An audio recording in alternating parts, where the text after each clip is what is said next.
ملا ٹائمز میں خوش آمدید۔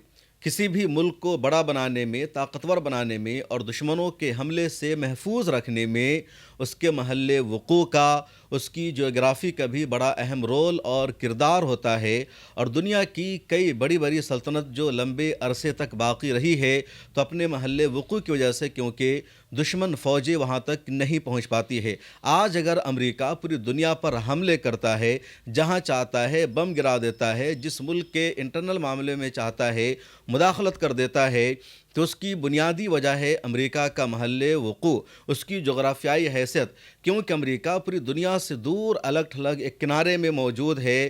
ایران سے امریکہ کا فاصلہ 11,000 کلومیٹر کا ہے، اور آسان نہیں ہوگا کسی ملک کے لیے بھی اس علاقہ سے، یعنی مڈل ایسٹ سے، ایشیا سے یا ساؤتھ افریقہ سے جا کر امریکہ پر حملہ کرنا۔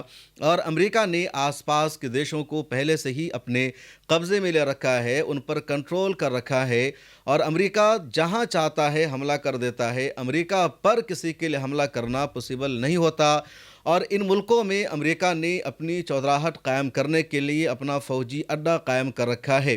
ایران بھی ان ملکوں میں شامل ہے جس کا محل وقوع بہت زیادہ میٹر کرتا ہے، اہمیت کا حامل ہے، اور کسی بھی ملک کے لیے ایران پر حملہ کرنا، وہاں حکومت کو بدلنا، وہاں قبضہ کر لینا آسان نہیں ہے۔ ایران کی بھی تاریخ رہی ہے کہ دنیا کی کئی بڑی بڑی سلطنتوں نے، فوجوں نے وہاں قبضہ کرنے کی کوشش کی، وہاں اپنی حکومت بنانے کی کوشش کی، لیکن ایران میں کامیابی نہیں مل سکی۔ ایران پر ایئر فورس کے ذریعے حملہ کرنا، بم دھماکہ کرنا، وہاں کے کسی لیڈر کو مار دینا ایک الگ معاملہ ہے، اور دوسرا اپنی آرمی کو گراؤنڈ پر اتارنا، وہاں کے انسٹیٹیوشن پر قبضہ کرنا، اس علاقہ کو، اس ملک کو اپنا غلام بنا لینا، جس طرح امریکہ نے عراق میں کیا، جس طرح امریکہ نے افغانستان میں کیا، اس طرح امریکہ کے لیے ایران میں کرنا پوسیبل نہیں ہے۔ اور ایران کی دو تین چیزیں ایسی ہے جو ایران کو ممتاز بناتی ہے، طاقتور بناتی ہے، اور اس میں اس وقت ایران کا جو سب سے طاقتور ہتھیار ہے وہ ہے اسٹریٹ آف ہرمز، جس کو اردو میں ابنائے ہرمز کہا جاتا ہے۔ ابنائے ہرمز ایران کی سب سے بڑی طاقت ہے، اور ابنائے ہرمز کو کلوز کر کے ایران نے پوری دنیا کو سوچنے پر مجبور کیا ہے، پوری دنیا کو میسج دیا ہے کہ تم امریکہ پر پریشر بناؤ، دباؤ بناؤ، ورنہ تمہارے دیش کی اکنومی کا نقصان ہوگا، تمہارا نقصان ہوگا، اور ہم اسی وقت ابنائے ہرمز کو کھولیں گے، اوپن کریں گے، جب امریکہ اس جنگ میں پیچھے ہٹے گا، امریکہ ایران پر حملہ کرنا بند کرے گا، دنیا ایران کی سورنٹی اور خود مختاری کا احترام کرے گی۔ یہ ابنائے ہرمز ہے کیا، اس کو سمجھیے۔ آپ اسکرین پر ایک نقشہ دیکھیے۔ ابنائے ہرمز 3 سمندروں کو ملاتا ہے، پرشین گلف کو، گلف آف عمان کو، اور عربین سی کو۔ ابنائے ہرمز کے نارتھ میں ایران ہے، اور ابنائے ہرمز کے ساؤتھ میں عمان اور متحدہ عرب امارات ہے، اور اس کے بعد ادھر سعودی عربیہ ہے، قطر ہے، کویت ہے، اور پھر قطر ہے۔ قطر، سعودی عربیہ، کویت اور عراق سے جو تیل جاتا ہے دنیا بھر کو، تو اسی ابنائے ہرمز ہو کر کے، آپ نقشہ کو دیکھیے، میپ کو دیکھیے، پرشین گلف کے اس سائیڈ ایران ہے، ادھر قطر ہے، اور ادھر سعودی عربیہ ہے، عراق ہے، متحدہ عرب امارات ہے۔ اب سعودی عربیہ اگر دنیا کے کسی دیش کو تیل بھیجنا چاہے گا تو اس کے لیے خاص طور پر ایشیا کو جو تیل آتا ہے سعودی عرب کا، اور ہندوستان جیسے دیشوں کو، تو اسی راستے سے سعودی عرب پہلے پرشین گلف میں آئے گا، اس کے بعد ابنائے ہرمز ہو کر وہ جہاز نکلے گا، پھر عربین سی ہوتے ہوئے وہ جہاز انڈیا آئے گا یا کہیں اور جائے گا۔ تو یہ ابنائے ہرمز پرشین گلف کو جوڑتا ہے عربین سی سے اور گلف آف عمان سے، اور اس کے بعد پوری دنیا کا راستہ کھلتا ہے۔ تو سعودی عربیہ، قطر، کویت، عراق اور متحدہ عرب امارات اگر پوری دنیا کو تیل بھیجتے ہیں، سامان بھیجتے ہیں، تو اسی ابنائے ہرمز کا استعمال کرتے ہیں۔ دنیا بھر میں جو ایندھن استعمال ہوتا ہے، دنیا بھر میں جو تیل پہنچتا ہے، گیس پہنچتا ہے، تو اس کا 5واں حصہ اسی ابنائے ہرمز سے ہو کر گزرتا ہے۔ روزانہ تقریباً 20 ملین بیرل سے زیادہ تیل اس راستے سے گزرتا ہے، گیس گزرتا ہے، اور اب ایران نے اسی ابنائے ہرمز کو بند کر دیا ہے۔ اب اگر قطر، UAE، سعودی عربیہ، عراق